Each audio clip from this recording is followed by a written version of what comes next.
Hola, ¿qué tal? Muy buenas noches a todos. Mi nombre es Erika Muñoz, soy gerente de Mercadotecnia en Mexicana de Becas y les damos la más cordial bienvenida a nuestra plática, Cómo sospechar cáncer en niños, signos y síntomas.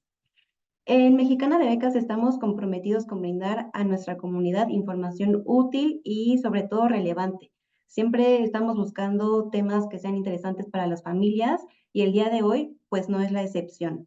Si hoy están conectados es porque seguramente en su hogar tienen niños pequeñitos y más que espantarnos con esta plática que puede ocasionar como esta parte de temor, de susto, la idea es que queremos brindarles información que les pueda ser útil para ayudarles a detectar estos posibles signos y síntomas y sobre todo para estar alertas y cómo podemos actuar rápido.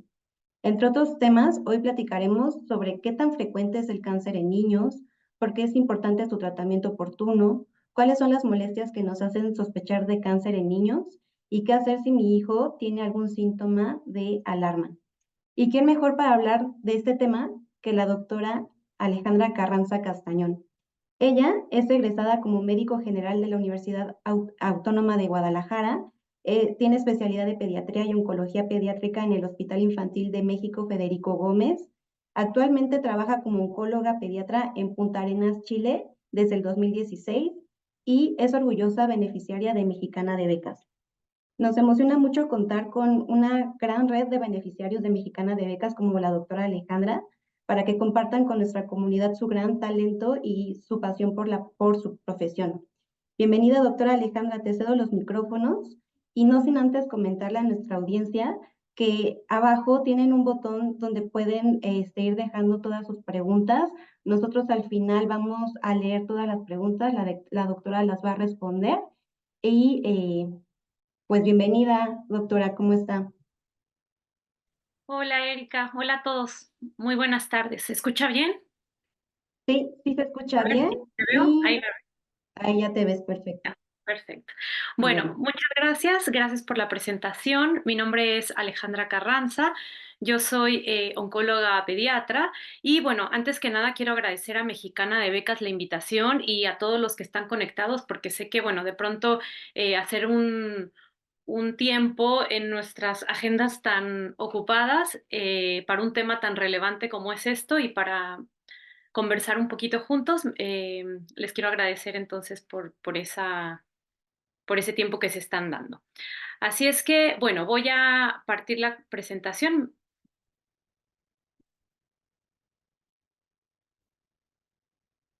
Muy bien.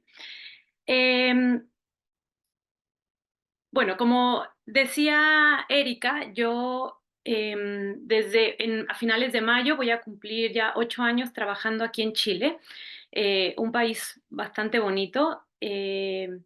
Así es que bueno, yo quería como comentar un poco que esta charla es enfocada principalmente a ustedes como padres para detectar ciertos signos de alarma que nos hagan sospechar que puede haber algo un poquito más allá de una enfermedad habitual o de una enfermedad común para todos los niños y que tengamos que acudir a un médico de manera, digamos, urgente. Entonces, la plática está enfocada a eso. Voy a partir ahora. Declaro no tener ningún conflicto de interés para dar esta charla y un poquito la hoja de ruta o lo que vamos a hablar en esta charla es una breve introducción de lo que es el cáncer pediátrico, unas cifras así muy puntuales y que se me hacen bastante relevantes sobre el cáncer de la infancia en México, qué significa hacer un diagnóstico precoz, qué significa la palabra precoz, por qué es importante este diagnóstico precoz y cuáles son los signos y síntomas para sospechar de cáncer en niños. Em, Muy bien. Entonces, como una introducción, en el mundo hay 12 millones de personas diagnosticadas con cáncer y de estas, 3%, o sea, aproximadamente como 360,000, son niños. Y si ustedes ven, digamos, el porcentaje de cáncer pediátrico respecto al cáncer del adulto, afortunadamente no es tan frecuente y se puede considerar haciendo esta comparación, que es una enfermedad poco frecuente comparada con los adultos. Sin embargo, tiene un alto impacto en la mortalidad, ya que el cáncer infantil o pediátrico es la segunda causa de muerte en niños entre 5 y 15 años, solamente precedida por los accidentes. O sea, es muy poco frecuente, pero tiene un alto impacto, por lo tanto, es muy importante que lo conozcamos, que lo sospechemos, que lo detectemos y que lo tratemos a tiempo. En países en vías de desarrollo, aproximadamente 60% de estos niños fallecen por complicaciones ya sea de la enfermedad o también derivadas del tratamiento o por un diagnóstico tardío. Entonces, esta charla, esta plática la voy a enfocar en cómo evitar este diagnóstico tardío. Eh, la OMS y la Organización Panamericana de Salud se vio que el cáncer infantil, afortunadamente, comparado con el cáncer del adulto, tiene altas probabilidades de curarse. Sin embargo, hay ciertas inequidades en el mundo y en países que en vías de desarrollo se ve que la sobrevida del cáncer infantil es mucho más baja que los niños de países de ingresos altos. O sea, en un país desarrollado de alto ingreso, la sobrevida es del 80% versus 20% de un niño que tiene la misma enfermedad, pero que vive en un país con ingresos bajos o medianos. Entonces, se está trabajando desde hace algunos años para que esta inequidad deje de existir y que todos los niños puedan tener acceso a una alta sobrevida como es en los países desarrollados. Entonces, bueno, como les comentaba, antes, más o menos como en los años 70, la sobrevida del cáncer pediátrico era súper baja. Sin embargo, ya los últimos años y sobre todo las últimas décadas, por técnicas diagnósticas y avances en el tratamiento, se ha incrementado muchísimo la sobrevida y las posibilidades de cura. Por lo tanto, el cáncer infantil representa un reto para los pacientes, los familiares, los oncólogos, las enfermeras y todo el equipo médico que se involucra en el tratamiento de estos niños y también a nivel, digamos, país, en políticas de salud pública que ayuden al tratamiento de estos niños. Entonces, teniendo unas altas probabilidades de curarse, tenemos que echarle, digamos, todas las ganas entre todos en distintos eslabones, en distintos niveles para ayudar con esta sobrevida. Y voy a dar algunas cifras pequeñitas sobre el cáncer infantil en México, el cáncer pediátrico. Más o menos cada año se diagnostican entre 5,000 y 7,000 casos nuevos por año. Sin embargo, digamos, en ciertos niveles de población, el rezago económico social que sufren algunos de ellos es un factor determinante para que algunos de estos niños no cuenten con un diagnóstico oportuno. Y bueno, a mí me gusta mucho dar esta plática porque como estamos viendo que esto es algo tan importante y con altas probabilidades de sobrevivir, a mí se me hace como vital que todos conozcamos esta información y sobre todo los padres que son los que están más en contacto con los niños, que son los que los conocen, los que los ven al día a día, eh, para poder disminuir estas probabilidades de que sea un diagnóstico tardío. Entonces, a mí me gusta mucho hablar sobre esto para, digamos, hacer conciencia, saber que esto existe. Tal vez el título suene un poco tétrico, pero me parece que al contrario, es una enfermedad tan curable que tenemos que, digamos, actuar a tiempo y sospecharlo precozmente.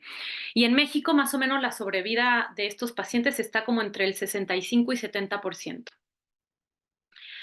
Eh, es importante saber de repente los números son medios aburridos, pero es importante saber cuáles son los tipos de cáncer pediátrico más frecuente porque por probabilidad, si algún día conocemos a alguien o tenemos a alguien de la familia que pueda presentar esta enfermedad, saber cuáles son los más frecuentes y cuáles van a ser estos datos de alarma. Entonces, los tres más frecuentes en México, en primer lugar son las leucemias, en segundo lugar son los linfomas y en tercer lugar son los tumores, le llamamos tumores del sistema nervioso central, pero son los tumores de la cabecita. A nivel internacional, primero son las leucemias, después los tumores de la cabeza y en tercer lugar los linfomas. Pero en México tenemos esos números un poquito distintos, pero siguen siendo el grupo de los tres más frecuentes. Así es que este fue un registro nacional del cáncer entre el 2005 y 2010, donde vemos que el cáncer pediátrico más frecuente es la leucemia y seguido por los linfomas y después los tumores del sistema nervioso central, y de ahí vienen otros tipos de tumores que son todavía más raros. Entonces, ya, después de haber hablado de lo un poco aburrido y de números, vamos a entrar de lleno como al objetivo de la plática, que es el diagnóstico precoz del cáncer infantil. Entonces, quiero abordar tres puntos importantes en esto. Primero, ¿qué significa precoz? Y de ahí vamos a desarrollar los otros puntos. Entonces, precoz significa hacer el diagnóstico lo suficientemente temprano en donde no se incremente el riesgo para el niño. Quiero decir aquí que un niño que se diagnostica en unas etapas tempranas corre menos riesgo de tener complicaciones por urgencias por la misma enfermedad, el debut de la enfermedad, y también porque en ciertos tipos de cánceres tratar a un paciente en un estadio mucho más temprano implica aumentar las probabilidades de sobrevida, que la enfermedad no se disemine o no se vaya a otros lugares y haya que dar un tratamiento más intenso o inclusive tengamos que hacer operaciones que pueden ser un poco mutilantes o bastante mutilantes. eh, y sobre todo una intensidad de tratamiento que, si bien el tratamiento que se conoce para el cáncer pediátrico es lo que cura la enfermedad, también tiene sus efectos secundarios y los niños pueden morir también como consecuencia del tratamiento. Entonces, necesitamos hacer este diagnóstico o sospecharlo de la manera más temprana posible, que no incrementemos la mortalidad. Y hay tres pilares fundamentales para este diagnóstico precoz. Uno es ustedes que vean estos banderitas rojas y que digan, ya, esto se está saliendo fuera de lo habitual, necesito consultar, que ustedes prendan sus alarmas y sepan que esto ya es algo que grave, potencialmente grave, que acudan con un médico de una manera urgente, que ese médico que lo vea como una atención inicial corrobore sus sospechas o de pronto ojalá las descarte, pero si se ven que sí puede ser un tipo de cáncer pediátrico, derivar de manera oportuna también al especialista, al oncólogo, y el oncólogo iniciar el tratamiento también lo más pronto posible. Entonces, ¿cuáles son las dificultades para este diagnóstico precoz? Primero, que esta enfermedad tiene una baja frecuencia, como lo veíamos en comparación con el adulto, esto tiene una frecuencia no tan alta como en ellos. Por lo tanto, la posibilidad de sospecharlo disminuye. Y lo otro es que lo vamos a ver un poquito más adelante, es que el 85% de estas molestias que los niños llegan a tener o síntomas son muy inespecíficos y se presentan también en otro tipo de enfermedades y de enfermedades comunes de la infancia. Entonces, eso también hace que uno no lo sospeche y piense que pudiera ser estas enfermedades que les dan a los niños de manera habitual. Y lo otro es el entorno familiar. Entonces, de pronto niños que viven en unas zonas muy rurales, que la familia no tiene acceso a la información, que son familias de muy escasos, digamos, educación o recursos, de pronto eso también puede, o las problemáticas que haya dentro de la familia puede dificultar que lleven a sus niños a una atención médica precoz. La segunda cosa que quiero mencionar es por qué es importante este diagnóstico precoz, que más o menos ya lo he ido mencionando, lo he ido adelantando un poco. Y resulta que como causa de muerte en menores de 15 años, el cáncer de la infancia ocupa el sexto lugar como causa de muerte en el menor de un año, el cuarto lugar entre 1 y 4 años, el segundo lugar en mayores de 5 años, y que la sobrevida y las secuelas, también eso es importante, las secuelas derivadas tanto de la enfermedad como del tratamiento o las cirugías que se requieren, depende de la etapa en la que se detecta. Por lo tanto, la detección precoz y el tratamiento oportuno son fundamentales. Y si la posibilidad de cáncer no se considera, se retrasa el diagnóstico y las posibilidades de curación también. Y entonces, Ya, diciendo todo esto, ¿cuáles son los signos y síntomas que nos hacen sospechar de un cáncer en niños? Los signos son las cosas que uno ve. Uno como médico o como papá son las cosas que uno ve en el niño. Esos son los signos. Y los síntomas son las molestias que ellos refieren. Así es que, bueno, haciendo un poquito, todos los oncólogos en distintas partes del mundo se empezó a hacer como muchas propagandas y lanzar muchos digamos, publicidad para que de manera amigable las personas que no tienen que ver con el área de la salud pudieran ver estas molestias y sospecharlas y acudir a atención de manera temprana. Así es que distintas organizaciones han hecho y cada año que en el mes del cáncer infantil o en el mes del cáncer se lanzan todas estas publicidades para concientizar a la gente y que todos sepamos cuáles son los datos de alarma. Entonces, les voy a mostrar aquí como unos ejemplos, pero voy a detallar cada síntoma de estos que se mencionan más adelante. Entonces son, como ven, de una manera como un poquito más amigable y más entendible cuáles pudieran ser estas molestias que uno tiene que fijarse.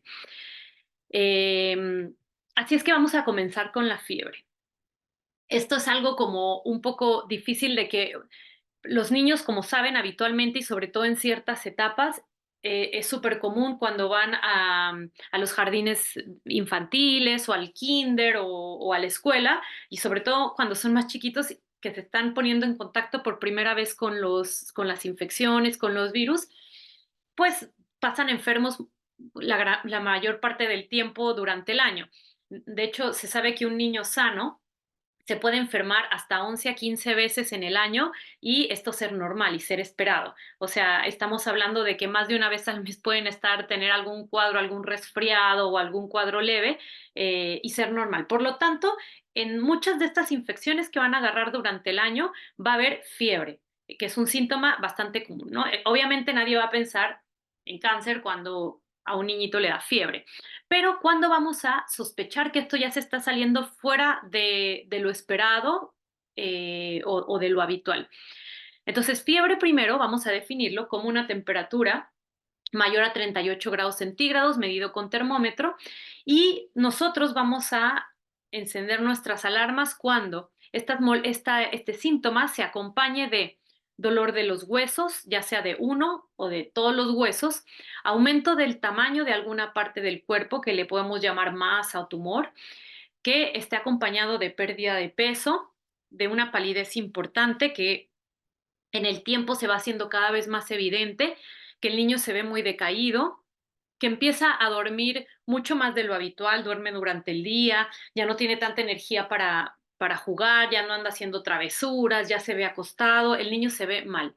Ahora, todo niño sano que se enferma y tiene fiebre se ve mal. O sea, ningún niño con fiebre se va a ver bien. Igual se van a ver pálidos, se van a ver decaídos, se van a ver sin ganas, etcétera. Pero en general, cuando estamos hablando de una enfermedad habitual de la infancia, que son habitualmente benignas y que en general pasan solas, incluso a veces sin tratamiento, nosotros cuando vemos al niño con el episodio de fiebre, el niño se ve mal, pero apenas se le quita la fiebre y aunque sigue enfermo, el niño salta, hace travesuras, brinca, se le pueden estar corriendo los mocos, tosiendo, lo que sea, pero el niño se ve bien cuando ya pasó la fiebre.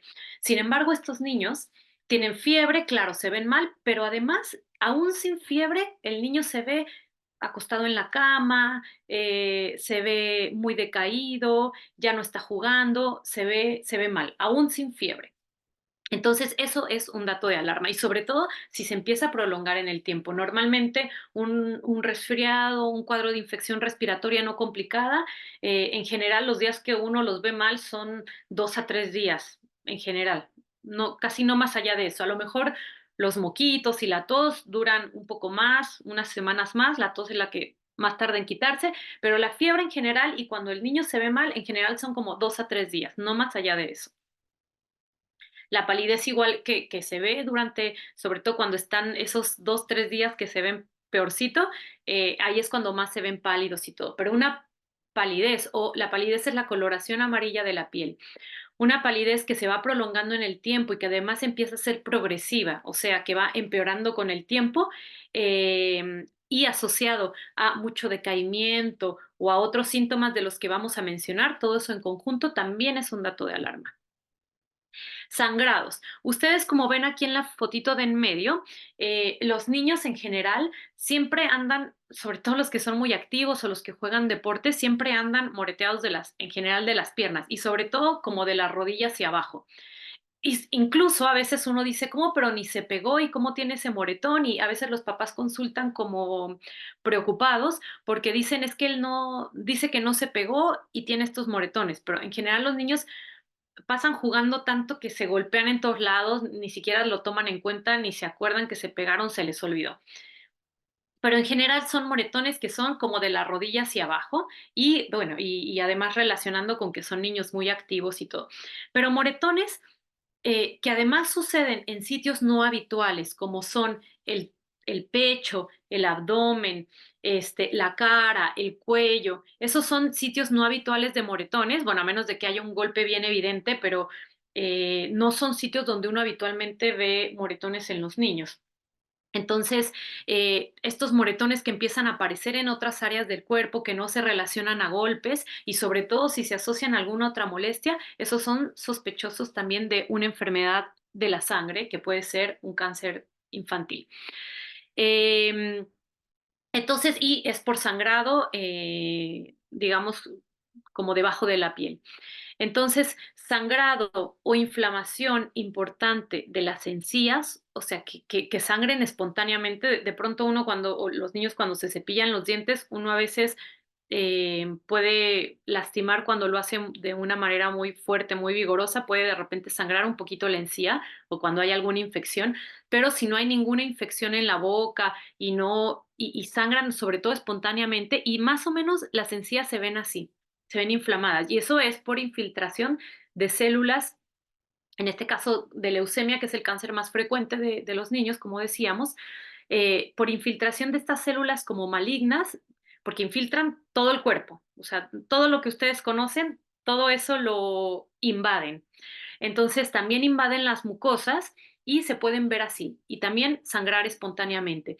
También a veces en los niños son comunes, sobre todo en las épocas de repente de calor o de mucha sequedad de mucosas, de la mucosa nasal específicamente, también dependiendo en dónde vivan la estación del año puede haber sangrado de nariz, pero un sangrado de nariz que ya empieza a ser muy abundante, que empiezan a pasar los días y sigue sangrando, empiezan a verse moretones en todo el cuerpo, sangrado de las encías, todo esto en conjunto ya también es sospechoso. Eh, y otra cosa que también llega a aparecer en algunos niños son estos puntitos de la piel.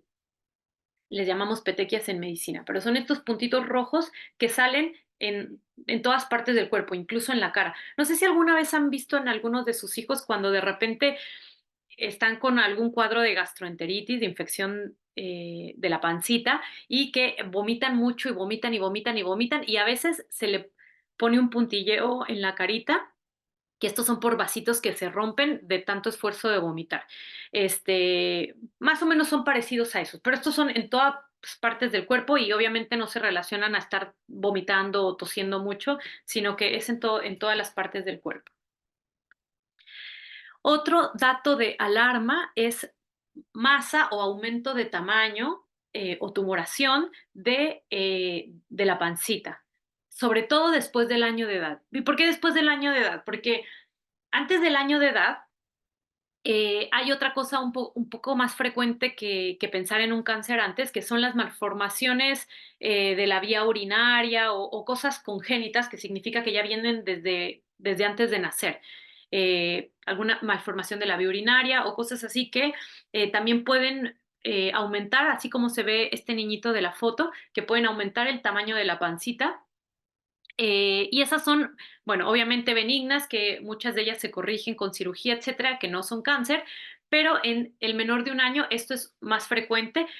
De todos modos, siempre es bueno igual encender las alarmas, pero sobre todo en el niño mayor de 1 año, siempre hay que pensar que todo aumento de la pancita o toda masa abdominal después del año de edad, piensen que siempre es maligna mientras no se demuestre lo contrario, mientras no vayan con un especialista, lo estudie y vea y descarte el cáncer pediátrico.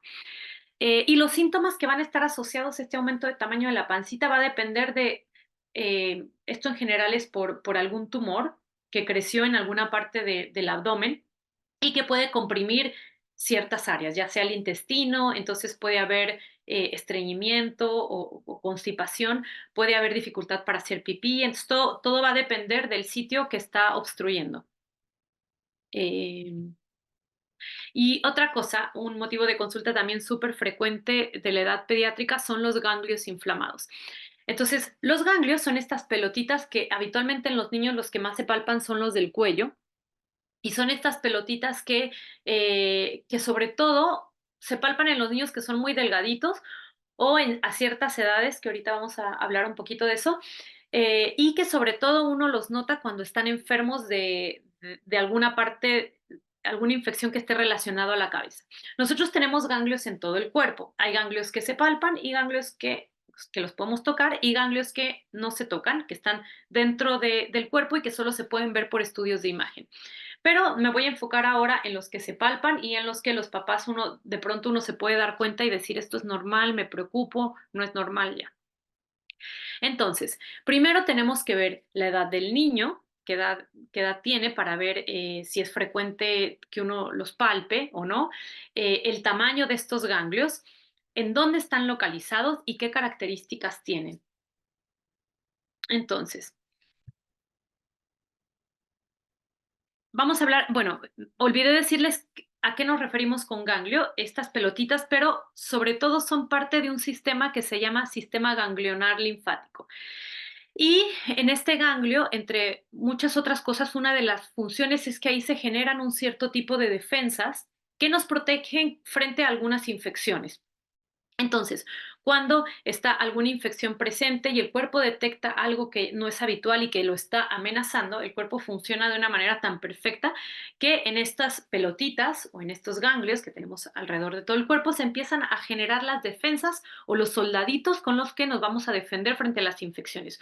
Por lo tanto, cuando nosotros tenemos alguna infección, empiezan a trabajar y estos ganglios aumentan de tamaño. Entonces, no está mal que se inflame el ganglio, está bien que se inflame el ganglio, está respondiendo el cuerpo ante una infección, pero hay que tener en cuenta que todo tiene un límite y que no debe rebasar cierto tamaño, no debe aparecer en ciertas localizaciones y debe tener unas características bien específicas. Los niños, como saben, como han visto, de lo más frecuente que se enferman son de las vías respiratorias. Cada región del ganglio va a drenar el sitio donde hay una infección o inflamación. Ejemplo, las infecciones o inflamaciones del cuero cabelludo, llámense los piojos o las dermatitis que tenemos luego del cuero cabelludo, dermatitis atópicas o dermatitis de la piel de la cabeza, se van a inflamar o drenan los ganglios de la región occipital, que es esta parte de aquí atrás. Entonces, esos son los que se van a palpar. A veces me llegan a la consulta niños porque les palpan unas pelotas grandes en la región occipital y uno lo revisa la cabeza y o tienen el piojo ahí caminando o es niños que la piel se le está cayendo a pedazos y tienen una inflamación del cuero cabelludo muy intensa y eso explica los ganglios aumentados de tamaño, las bolitas aumentadas de tamaño en esa zona. Las enfermedades dentales, las caries, que muchos niños que comen dulces o no tienen una buena higiene bucal, que pueden tener caries o infecciones dentales. También ahí los ganglios de la parte submandibular se van a aumentar de tamaño, por lo tanto van a estar aumentados en esta zona. Las infecciones de los oídos, de la nariz, de la garganta, o sea, las faringitis, las amigdalitis, y todo eso va a drenar todos los ganglios del cuello. Y como saben, son lo más frecuente de lo que se enferma un niño sano. Entonces, por lo tanto, esos son los ganglios que uno más frecuente va a notar y por los que van a consultar. Así es que un poquito el recuerdo de la anatomía de estos ganglios del cuello que frecuentemente podemos llegar a palpar. Aparte del sistema ganglionar, tenemos muchos otros sistemas. El sistema nervioso central, que es el de la cabecita, el cardiovascular, que involucra el corazón, el respiratorio, que involucra los pulmones, el gastrointestinal, muchos. Y todos a lo largo de la vida y de la infancia estos van a tener ciertos picos de crecimiento o de desarrollo. Y también el sistema linfático no es la excepción y tiene un pico de crecimiento también, más o menos como en la edad escolar, que son como entre los 6, 8 años por ahí, que el desarrollo normalmente se van a ver un poquito más aumentados de tamaño porque es parte de su desarrollo normal. Entonces, además de todo, también en este grupo de edad es más frecuente que uno los palpe de manera habitual. Y más o menos se ven como estas fotos, ¿no? O sea, sobre todo como la del lado derecho. Entonces, un niño puede, así, en algunos cuando llegan a ser muy grandes, se pueden incluso llegar no solamente a palpar, sino a ver. Entonces, ¿cuándo vamos a considerar que un ganglio está aumentado de tamaño, pero ya de una manera que preocupe? Entonces, los ganglios pueden estar en cuello, en axila, como vimos en las fotos, en la región inguinal también. Un sitio donde no debieran aparecer los ganglios o que si aparece un ganglio o una pelotita inflamado en esa zona hay que consultar inmediatamente, es un ganglio que aparece arriba de la clavícula, que la clavícula es este huesito que todos se lo pueden palpar ya que están en su casa y nadie los está viendo, este huesito que está, que ustedes se van a palpar aquí. Ese es el hueso de la clavícula y si van un poquito más hacia adentro van a sentir como un huequito. Ahí no deben palpar ningún ganglio. Así es que si alguien se lo está palpando en este momento, consulte a su médico. Ese es un sitio no habitual, por ejemplo. Entonces, es un dato de alarma y sobre todo si se asocia a dificultad para respirar. ¿Por qué? Porque, bueno, esto puede ser cualquiera de los cánceres frecuentes de la infancia que les conté o los no frecuentes también, pero sobre todo el segundo tipo de cáncer más frecuente en México, que son los linfomas. Los linfomas son es un tipo de cáncer que va en relación con los ganglios linfáticos. Entonces, les decía también que había ganglios dentro que no se palpaban y no se veían, y estos son los que están dentro del pecho, del tórax. Así es que estos ganglios empiezan a crecer, no hay manera de que uno los vea o los detecte, pero sí pueden estar comprimiendo regiones bien importantes y vitales para la vida, que es la parte respiratoria, la tráquea, y también el corazón. Entonces, y empiezan a crecer los ganglios como a nivel del área respiratoria. Así es que un ganglio que aparezca en la clavícula y que además esté asociado con dificultad para respirar o que se empiecen a escuchar silbiditos y todo pero asociado a este ganglio y obviamente si va en conjunto con otros de los demás síntomas que hemos platicado, hay que consultar inmediatamente porque además esa es una urgencia oncológica. Eh, Hablé de la localización, no les hablé del tamaño. Un ganglio, habitualmente cuando se sale dentro de un ganglio normal, eh, habitualmente mide menos de 1 centímetro, un ganglio normal. Cuando ya está aumentado de tamaño, va a medir 1 centímetro o más. Y ahí uno dice, ya, bueno, mide más de 1 centímetro, pero está enfermo, está con gripa, pero el niño se ve con buen estado general y todo. Bueno, sí está aumentado de tamaño porque está defendiendo, pero después de la infección tiene que volver a su tamaño normal. Así es que uno ya se considera no normal, ya está aumentado de tamaño, pero ¿cuándo en tamaño nos vamos a preocupar? Cuando mida más allá de 2 centímetros. Eso también ya, y sobre todo que persiste, que pasa los días o pasa, digamos, una infección y que el ganglio persiste y además aumenta de tamaño y aumenta de tamaño, se van agregando otros síntomas o el niño de pronto tiene un tratamiento porque le encontraron una infección bacteriana que necesita antibiótico y le dieron tratamiento antibiótico y esto sigue creciendo. Entonces, 2 centímetros o más o un ganglio que va creciendo de manera muy rápida y progresiva, eso también, aparte de la localización, el tamaño que debe preocupar. Y lo otro, bueno, los médicos en general cuando decimos ya este ganglio, estudiámoslo un poquito más y podemos mandar a hacer un ultrasonido del ganglio. Y ahí el médico radiólogo nos va a decir, mira, la verdad es que sí tiene el ganglio aumentado de tamaño, pero tiene características por ultrasonido benignas, que son ciertas características que no hay por qué mencionarlo porque son medio difíciles de pronunciar y para no confundirlos, pero tienen unas características especiales que saben los radiólogos y que dice estas son características de ganglio normalito inflamado. O nos puede decir, ¿sabes qué? Esto es un ganglio inflamado, pero tiene características no buenas. Entonces hay que pasar a la siguiente etapa. Entonces ahí es la localización, el tamaño y las características del ganglio. Otro síntoma o molestia de los niños que es bien frecuente, el dolor de cabeza. O sea, ¿qué niño no le ha dolido alguna vez la cabeza? Es algo de los síntomas habituales y que cualquier niño puede tener. Sin embargo, las banderas rojas, ahí les van. Que este dolor de cabeza se asocie a dificultad para caminar. O sea, no tiene nada que ver que tenga dolor de cabeza y que le cueste trabajo caminar o mover alguna parte del cuerpo, o que la cara de pronto ya no se les ve simétrica, que la comisura labial un poquito desviada, alguna cosa que ya no se vea simétrica de un lado que del otro, junto con el dolor de cabeza, hay que acudir inmediatamente al médico. Que además del dolor de cabeza les cueste trabajo ver, que este dolor de cabeza se acompañe de vómitos que no son precedidos por náuseas. Habitualmente uno cuando se enferma del estómago como que le empiezan a dar asco y después se empieza a sentir mal y uno vomita. Pero estos son vómitos así de la nada, así como en proyectil que les llamamos, que así espontáneamente vomitan. Y esto puede ser porque haya un tumor dentro de la cabecita, que recuerden, los tumores en México, tercera causa más frecuente de cáncer infantil y a nivel internacional la segunda. Aumenta tanto la presión de la cabecita por esta masa que está ocupando un espacio que hace que haya una hipertensión o una presión alta dentro de la cabeza y eso provoca los vómitos en proyectil o intensos y explosivos.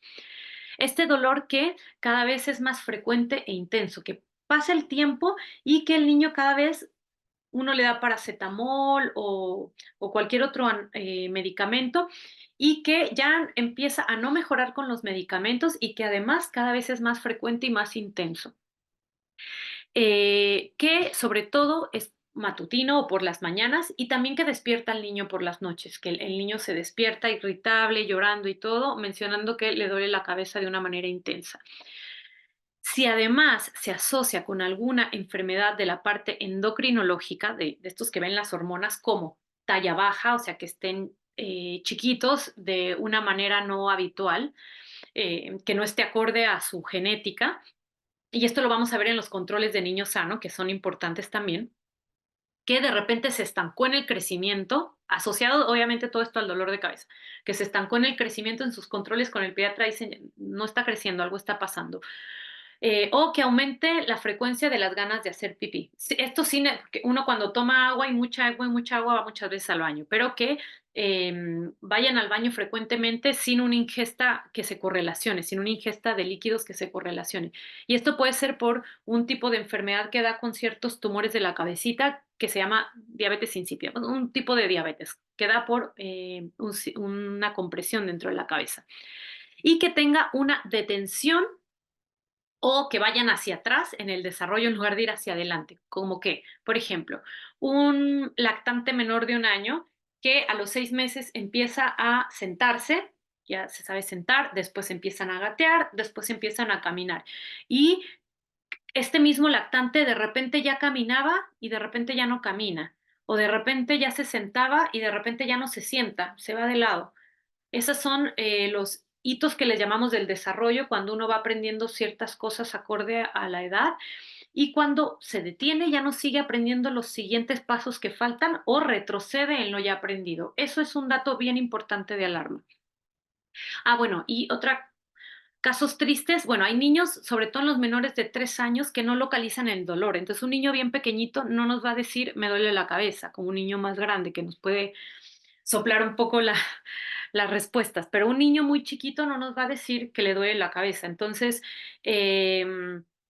esto es todo un reto para el diagnóstico, pero en general son niños que están extremadamente irritables, que uno no los puede calmar con nada, que no pueden dormir, que ya no quieren comer porque lloran y lloran y lloran y están muy irritables. Y sobre todo en sus controles, cuando un niño es pequeñito, uno va al pediatra, sobre todo en el primer año, una vez al mes, como control de niño sano.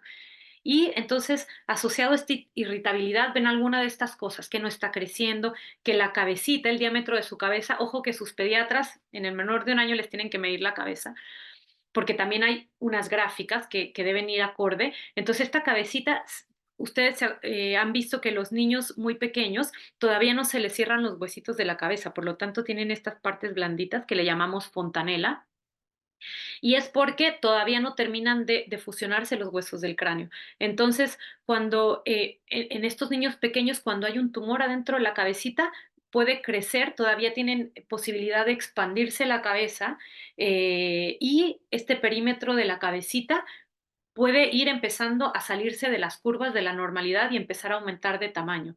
Y ese puede ser un síntoma tan precoz, incluso antes del dolor de cabeza. Entonces, es súper importante que a sus niños pequeñitos, sobre todo los menores de un año, uno vaya a su control con el pediatra y les midan tanto que vayan bien en el desarrollo, en los hitos que uno debe ir aprendiendo, como en su peso, en su talla y como en su perímetro de la cabecita. Muy importante, no se les olvide que les midan la cabecita a sus bebés. ¿Qué otro síntoma importante? El dolor de huesos. Ya, todos están relacionados con los dolores de crecimiento, ¿no? Que son estos dolores que de repente los niños, se les llama dolores de crecimiento, pero son estos dolores que de repente los niños dicen, papá, me duele mucho los huesos, que en general son como las extremidades, las piernas, pero habitualmente estos dolores son benignos, se pasan solos, a veces muy de repente puede llegar a necesitar alguno que uno le da un paracetamol o un ibuprofeno, no sé, algún antiinflamatorio y se quitan, o incluso ni siquiera es necesario eso, un masajito, este, un poquito de reposo y todo y mejoran solos. En general sin necesidad de dar ningún tratamiento. Pero ¿cuándo nos vamos a preocupar? Cuando es un dolor que ya es de un solo lado, ya no es un dolor en las piernas, sino ya es un dolor localizado en la rodilla o en el brazo o en alguna parte del cuerpo ya específica, que no se quita, como les decía, los dolores óseos benignos de la infancia se quitan solos en general, y que además no se quitan y que además van aumentando la intensidad, que además despierta al niño por las noches. Miren, eso dicen los libros, pero la verdad es que yo me acuerdo que a mí me daban dolores de huesos y sí me despertaban por las noches de repente, pero en verdad era un dolor que ya, bueno, es una molestia, de repente te quita un poquito el sueño, pero vuelves a dormir y ya no se reproduce después en el tiempo, o sea, es algo que te dio puntualmente y que después uno sigue su vida normal y no ocasiona mayor alteración en la calidad de vida, uno sigue caminando, jugando, corriendo, etcétera. Cuando además este dolor da problemas para caminar, que es un dolor tan intenso que el niño ya no puede caminar bien, eso ya no es normal. Y que además está asociado a molestias generales como las que ya hemos visto ahora, con fiebre, con mal estado general, con palidez, con pérdida de peso, con algún tipo de sangrado. Además, si se asocia todo eso, va sumando puntos. Esta es otra cosa muy importante. Hay un tipo de cáncer que afortunadamente no es dentro de los tres primeros más frecuentes, pero se llama retinoblastoma y es un tumor que aparece en la retina.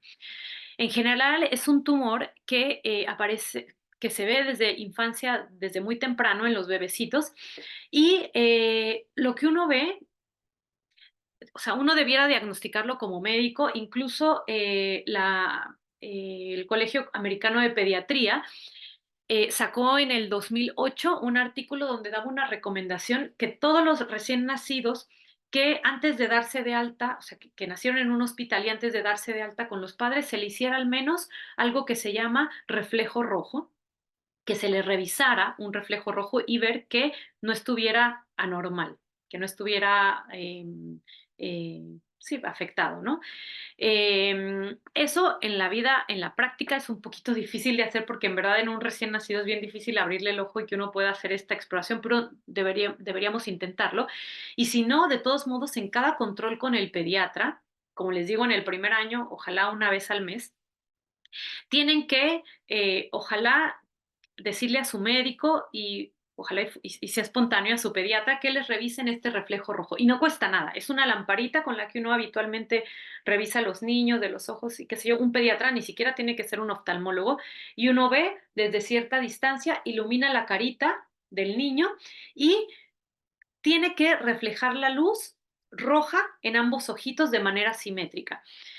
Los papás, antes cuando no se hablaba mucho del cáncer infantil y no había tanta concientización, los papás lo diagnosticaban, ¿saben cómo? En los cumpleaños infantiles o en las fotos familiares tomaban la foto y resulta que al niñito se le veía un ojito blanco, como este que está en la foto, o como, bueno, como todos estos tres que se ven ahí. Y un reflejo anormal, un reflejo rojo anormal, se da porque hay algo en las estructuras normalmente transparentes del ojo que no permite que se refleje la luz, que obstruye. Entonces, el ojito se le ve una manchita blanca en el ojo. Así es que ahora todos también después de esta charla se toman una foto para ver que no haya ninguna manchita. Pero en general uno cuando ve que existe esto, uno tiene que consultar de manera urgente también. Y ojalá esto se detectara en sus controles pediátricos. Entonces, la luz no se refleja de manera simétrica. También un dato de alarma es que hay un ojito aumentado de tamaño. Eso también hay que consultar precozmente. Si hay dolor con ese aumento de tamaño y además dolor o dificultad para ver. Eh, Hay otra cosa. En los recién nacidos, o sea, en los bebés menores de un año, hasta los 3 meses puede ser normal que de repente tengan un ojito, le llamamos estrabismo, pero bueno, de manera coloquial se le dice como visco, ¿no? Que estén como un poquito viscos. Y hasta los 3 meses de edad pudiera llegar a ser normal un estrabismo que no sea fijo. Eh, y eso en pediatría, bueno, se ve, pero conforme va madurando y conforme va creciendo el niño y sobre todo después de los 3 meses, eso ya no es normal tampoco. Entonces, igual, eso es un dato de alarma cuando más allá de los 3 meses persiste esta como asimetría, por no llamarlo así, de uno de los ojitos. Cuando existe esta diferencia que uno mira para acá y el otro mira por cualquier otro lado, más allá de los 3 meses, eso también es un dato de alarma y puede ser por algo que esté comprimiendo dentro del ojo. Entonces, bueno, estos son como los síntomas que son habituales en las enfermedades, pero que uno tiene que sospechar. Y en conclusión, lo más importante es que ustedes se lleven a casa el mensaje de que el cáncer infantil, si bien afortunadamente no es frecuente, existe y ocasiona una alta mortalidad. Que, ¿Cuáles son los 3 cánceres más frecuentes? Leucemias, linfomas, tumores de la cabecita, que es muy curable. O sea, si uno ve en los países desarrollados, la sobrevida es del 80%, por lo tanto, 8 de cada 10 niños que se van a diagnosticar con cáncer van a vivir. Eso es mucho, eso es mucho. Entonces, comparado con el cáncer de adultos, cuando uno le dan la noticia de un cáncer, uno piensa en lo peor porque sabe que las posibilidades obviamente va dependiendo del tipo de cáncer y el estadio. En general, uno de adulto no tiene tantas posibilidades, pero un niño tiene todas las posibilidades. Cuando a mí me dicen, qué triste a lo que te dedicas, no, al contrario, qué dicha, porque uno tiene mucho por hacer.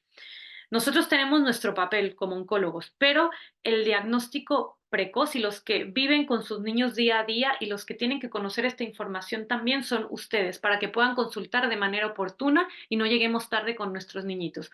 Así es que sospechen con todo esto que les conté, acudan al médico de manera oportuna, rápida, ya sea su médico de cabecera, su pediatra de cabecera o a un servicio de urgencias. Así es que muchas gracias, espero haya quedado claro. Ahora vamos a contestar algunas preguntas si es que hubieran. Y bueno, este es el lugar donde vivo, no es por presumir.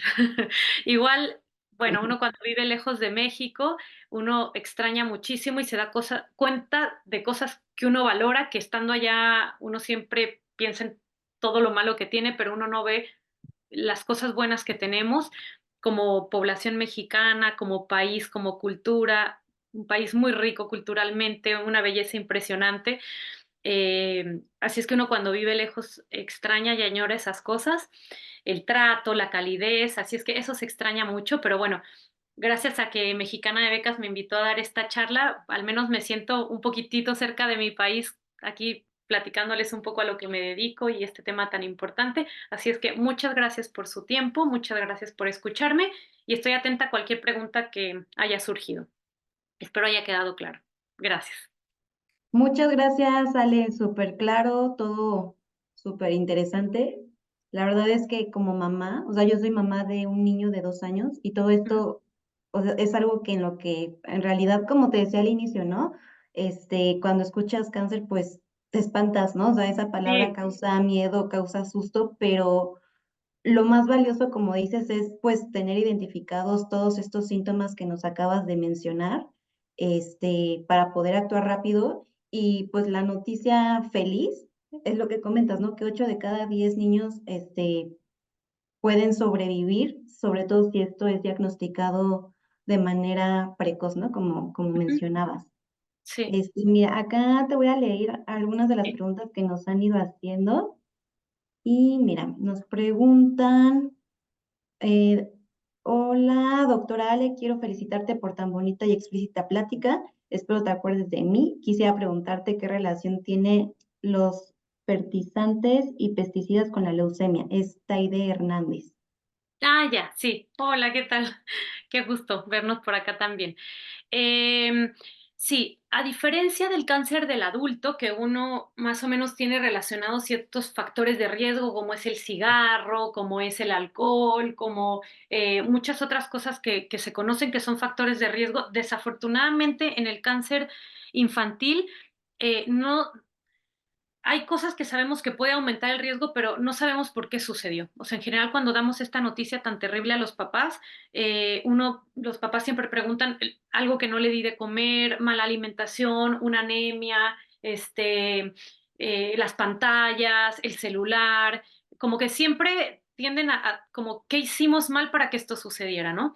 No sabemos por qué sucede, sabemos que son alteraciones en las células que no saben qué se desencadenan, pero que sí se ha visto que algunos niños que están expuestos a pesticidas, a fertilizantes, pudieran llegar a tener, sobre todo si ya tienen alguna predisposición o ya vienen con alguna predisposición a presentar esto. Hay un 5% del cáncer infantil que sí se relaciona con trastornos hereditarios, sobre todo síndromes hereditarios genéticos que ya vienen como alteraciones en los genes que tienen mayor predisposición y obviamente estos niños que tienen ciertas predisposiciones y que además se someten a algún agente que daña las células, obviamente tienen mayores probabilidades de desarrollar cáncer. Entonces, sí, de las cosas que se sabe que sí pueden aumentar el riesgo son justo lo que dices, pesticidas, fertilizantes, la radiación ionizante, que es sobre todo la radiación que uno obtiene como de la radio,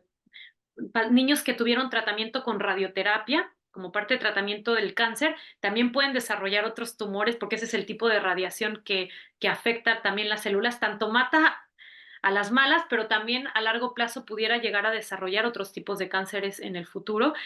Y obviamente las radiaciones como de las bombas nucleares y, o sea, las familias o las personas que vivieron desafortunadamente estos eventos de las bombas nucleares también es una radiación que está súper comprobada que ocasiona cáncer. Ok, mira, acá nos hacen otra pregunta de si en caso de los lunares, ¿cómo saber si son normales o hay que tomar alguna acción inmediata? Ah, sí. Los lunares, uno en general más o menos obviamente eso lo va a diagnosticar principalmente el dermatólogo. También un oncólogo puede, así como a rasgos generales, ver si se ve más o menos normal o no.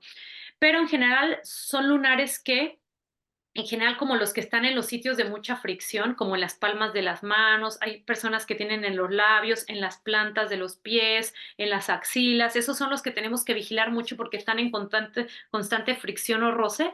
Y cuando vemos que empiezan en general los lunares casi siempre como que permanecen o crecen con uno, o sea, como que tienen un crecimiento bien lento y uno más o menos los conoce, como que se quedan casi siempre como estancados, no crecen mucho, pero un lunar que empieza a crecer muy rápido de tamaño, que sus bordes empiezan a ser como asimétricos, que no son tan redonditos, sino que empiezan a ser como asimétricos y que empiezan a tener cambios de coloración, que se empiezan a ver así como confeti, así como unas áreas como un poco más oscuras, otras más claras, y sobre todo si estos cambios se acompañan de que son en un periodo corto de tiempo, ahí como padres tienen que consultar, ya sea con un dermatólogo o con un oncólogo pediatra. Ok, mira, nos preguntan también si hay alguna relación de la aplicación de la hormona de crecimiento con el riesgo de cáncer. Sí, no, hasta ahora no se ha visto que eso tenga un riesgo mayor de cáncer. O sea, aparentemente no está relacionado. Ok, mira, Liliana nos dice, una vez escuché de un médico que el cáncer no duele. En el caso de los niños podemos entonces observar, además de lo que nos comentó, si hay dolor constante. ¿Es así? Muchas gracias por su interesante plática. Sí, gracias. Em, lo que pasa es que, por ejemplo, los ganglios en general, cuando, hablando específicamente de lo que les hablaba de los ganglios que tenemos, en general cuando un ganglio se inflama, que son estas pelotitas que les comentaba, duelen. O sea, en general cuando es una inflamación o alguna parte del cuerpo que se hinche, una pelotita que uno le salga y que se inflame, la inflamación duele porque se generan ciertas células que también pueden provocar dolor. Entonces, cuando esto de manera general, pero no es una regla. Cuando en general es secundario a una inflamación por alguna causa, en general duele. Entonces, que digan de a tu ganglio duele, en general es como una característica medio benigna. Pero si un ganglio es, por ejemplo, duro, está fijo, porque un gangliecito, si ustedes tienen algún niño por allá a la mano y lo pescan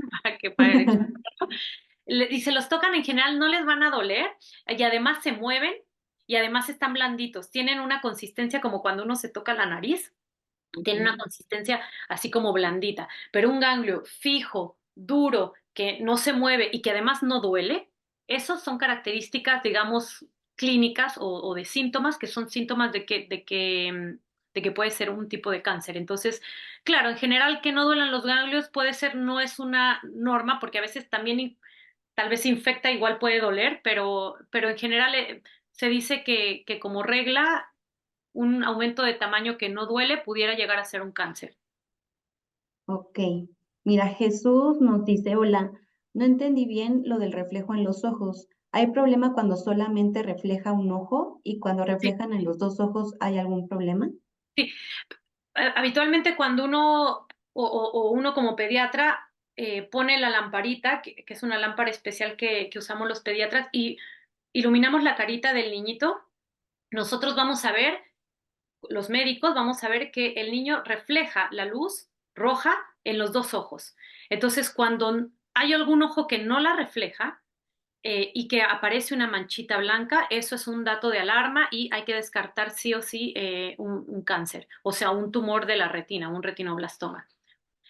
Así es que sí, o sea, sí, los ojitos ambos se tienen que ver y uno lo que hace como para, un poco como para comparar, pedimos que el niñito se siente en las piernas de la mamá viendo hacia nosotros. Iluminamos la cara de la mamá, iluminamos la cara del niñito si queremos comparar y tenemos que ver todos los ojos, los de la mamá y los del hijito, todos tienen que reflejar la luz roja. Y entonces, por ejemplo, lo que les decía es que antes tomaban las fotos, que también igual es un flash, una luz, y cuando uno revelaba se daban cuenta así como, ah, qué raro, ¿y por qué? Qué raro, se le ve como una mancha en un ojo blanca. Ujú. Entonces, eso es que está reflejando de manera no normal o de manera anormal la luz. Y es porque hay un tumor dentro del ojito que no deja pasar la luz y que refleja blanca. O sea, no refleja la luz, pues se le ve una manchita blanca. No sé si me di a entender. Sí, sí, sí. Mira, nos pregunta Janet si hay alguna especie de chequeo de rutina para pedirlo al pediatra y hasta qué edades se pueden hacer. Ujú. Sí, ay, desafortunadamente, como el cáncer pediátrico no se puede prevenir, o sea, por ejemplo, en el cáncer de adulto uno se hace su papá Nicolau, por ejemplo, que se sabe que el papiloma humano se relaciona a ciertos tipos con un cáncer cervicuterino, entonces uno se hace una vez al año o dependiendo del riesgo, un papá Nicolau, ¿no?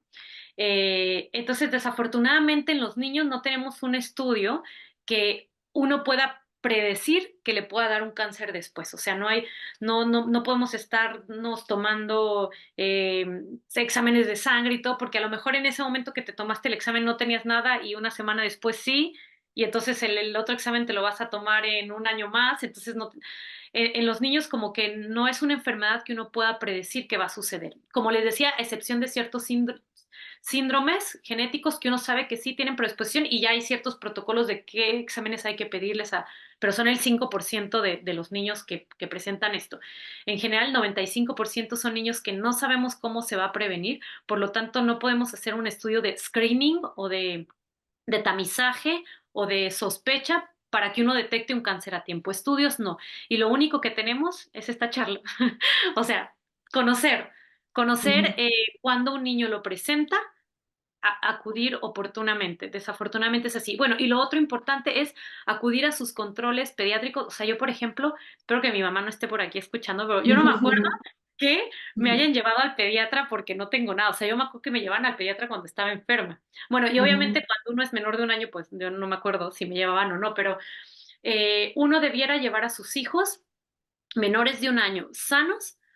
También con mi hija, mis papás me decían, pero ¿por qué la llevas al pediatra si no tiene nada? ¿No? ¿Por qué la llevas tan seguido? En el menor de un año, uno debiera llevar a sus bebitos una vez al año, ¿por qué? O sea, perdón, una vez al Más mes. al mes. Ujú. Sí, porque los tienen que medir su peso, su talla, su perímetro de la cabecita, el reflejo rojo, ver que palpar, que no tenga ningún ganglio anormal, que no tenga ningún crecimiento en las extremidades, que no tenga ninguna víscera aumentada de tamaño en la pancita, que no tenga lesiones en la piel. Entonces, una vez al mes en el menor de un año tienen que ir al pediatra aunque no tenga ningún síntoma. Tenemos que ver y detectar precozmente cualquier cosa. O sea, si la cosa en el cáncer infantil es detectarlo lo más a tiempo posible, porque no lo podemos predecir.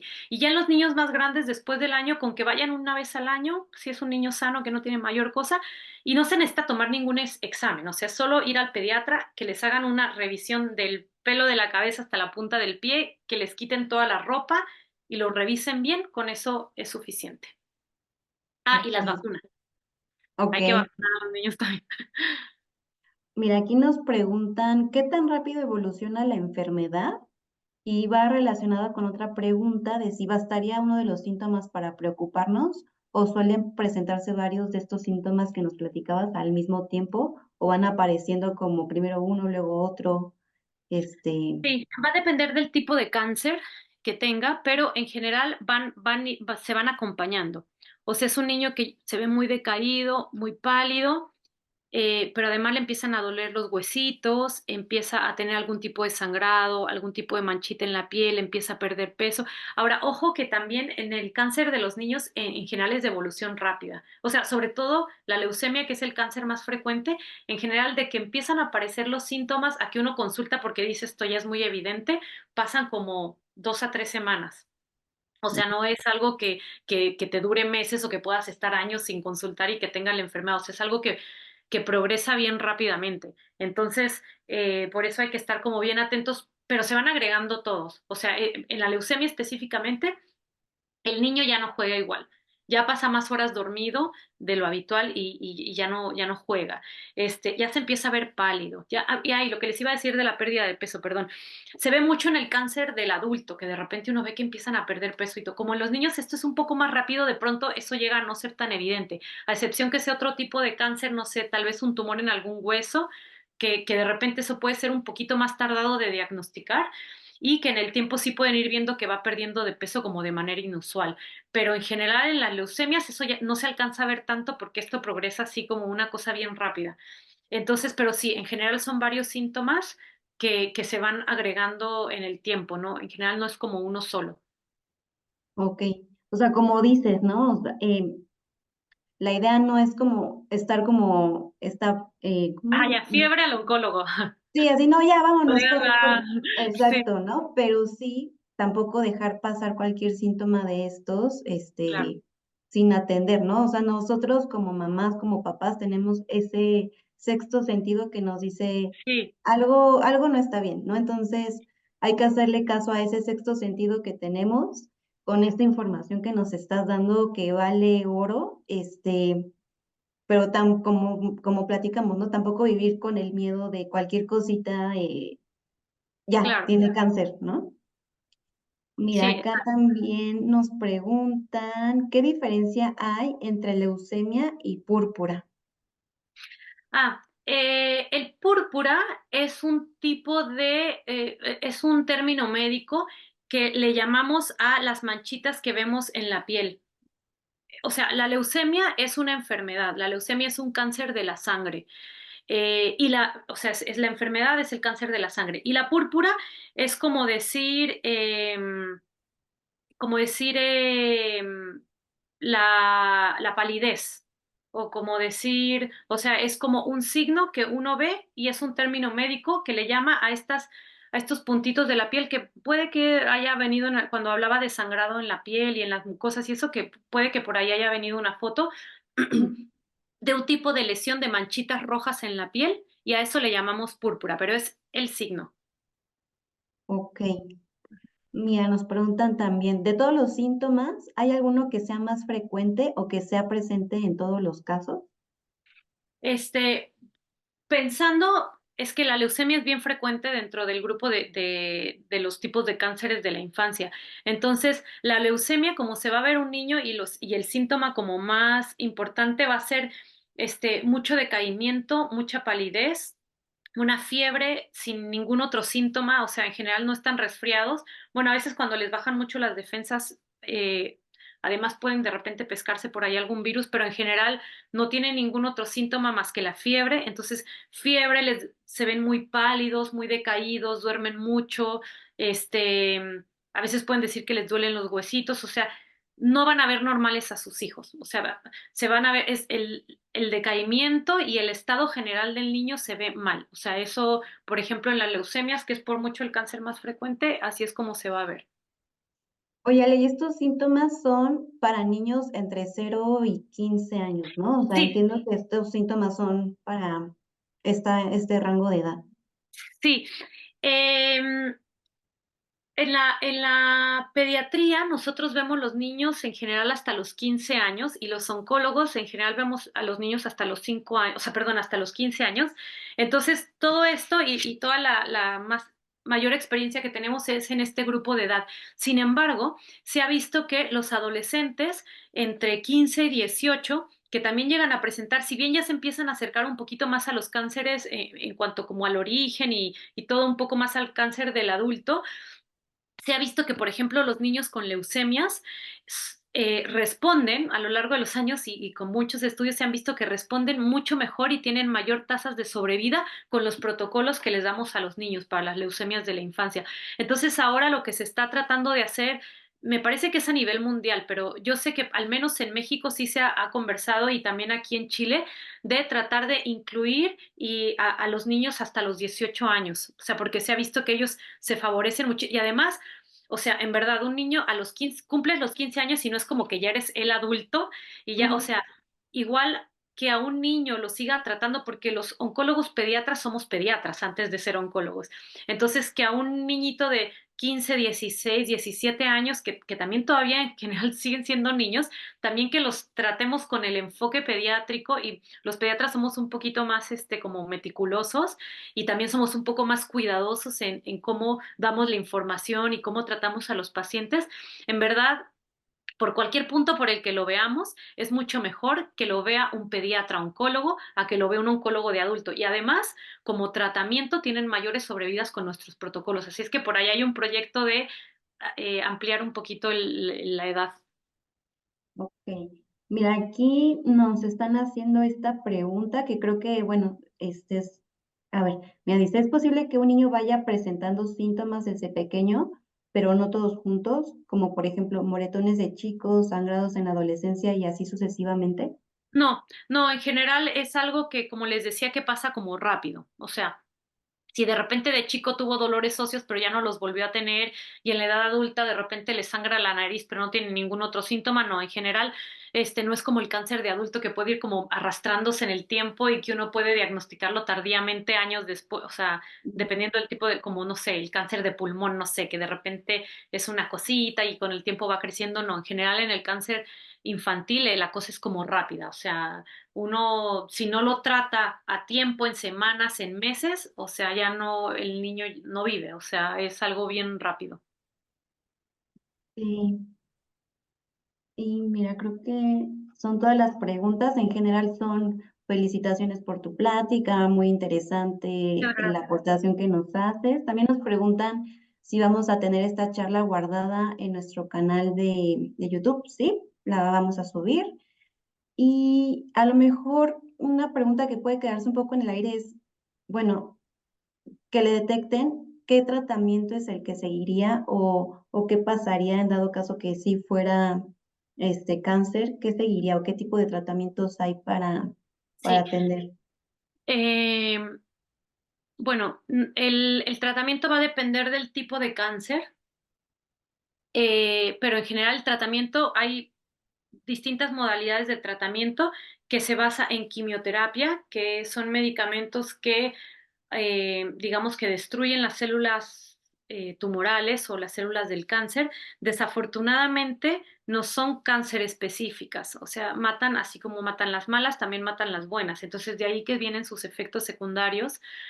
Sin embargo, ahora se está avanzando mucho en los tratamientos y se está tratando de, o sea, se están descubriendo medicamentos que son terapias dirigidas a las células que son malignas para evitar estos efectos secundarios que tiene el tratamiento. Entonces, en general, es quimioterapia que son, en el fondo, son medicamentos que a uno le pasan ya por distintas vías. Puede ser oral, puede ser por la venita o puede ser por la espalda que llegue a la cabecita. Entonces, pero esa es quimioterapia, que son medicamentos. La otra opción, dependiendo del cáncer, es la radioterapia, que en general en niños, como tiene otros efectos secundarios, sobre todo en el crecimiento y el desarrollo, tratamos de limitarla a casos bien específicos y en protocolos con ciertos tipos de cáncer específico y en ciertas etapas de tratamiento eh, o estadios del tumor, digamos, y se trata de limitar mucho en niños, sobre todo casi no lo usamos en menores de 3 años. Esa es la radioterapia. Y la otra es la cirugía. Entonces, de repente hay tumores que uno diagnostica bien tempranamente y que a veces solo la cirugía es el único tratamiento que se utiliza, ¿no? De pronto, por eso les decía lo que es importante de la detección oportuna, que es un tumor que era pequeñito, que se detectó a tiempo y que se logró resecar o quitar por completo y que ya no quedaron más células, que además es un tumor, digamos, no tan maligno, qué sé yo, dependiendo de lo que se estudie. Y a veces solo la cirugía puede llegar a ser el único tratamiento que se requiere. Entonces, va a depender del tumor, pero tenemos esas tres opciones. Y actualmente ya están saliendo nuevos medicamentos que es como que le llamamos inmunoterapia, que en el fondo son medicamentos que ya son un poco más dirigidos a las células malignas y que disminuyen los efectos secundarios del tratamiento. Ok. Y mira, creo que ya te leí todas las preguntas. Ya son todas las preguntas que acá nos hicieron.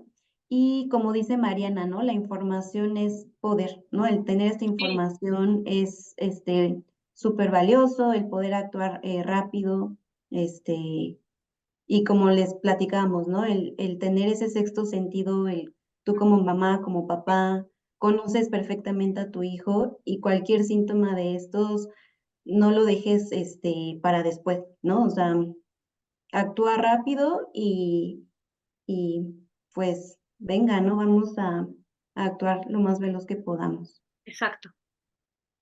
Pues muchas gracias, No, a Ale. ustedes por la invitación Muchísimas y a los gracias. que nos escucharon por tomarse el tiempo. Sí, Gracias. exactamente. Muchísimas gracias, Ale. Como les comentaba en un inicio, a lo mejor los que no estuvieron al inicio, Ale es una orgullosa beneficiaria de Mexicana de Becas y nos enorgullece muchísimo el poder contar pues con gente como tú, ¿no? Con profesionistas que aman su profesión y que ahorita nos están dando este gran aporte y estos grandes consejos, enseñanzas. Muchísimas gracias, Ale, por tu tiempo No, a y ustedes. te mandamos un abrazo hasta la Patagonia. No, igualmente a ustedes. Cómanse unos tacos al pastor por mí. Voy Ah, a ir bueno. Saliendo Nos de aquí vemos. vamos por unos taquitos. Sí. Un abrazo a todos. Que estés bien, Bye. Ale. Bye, Gracias, bye. igualmente. Bye.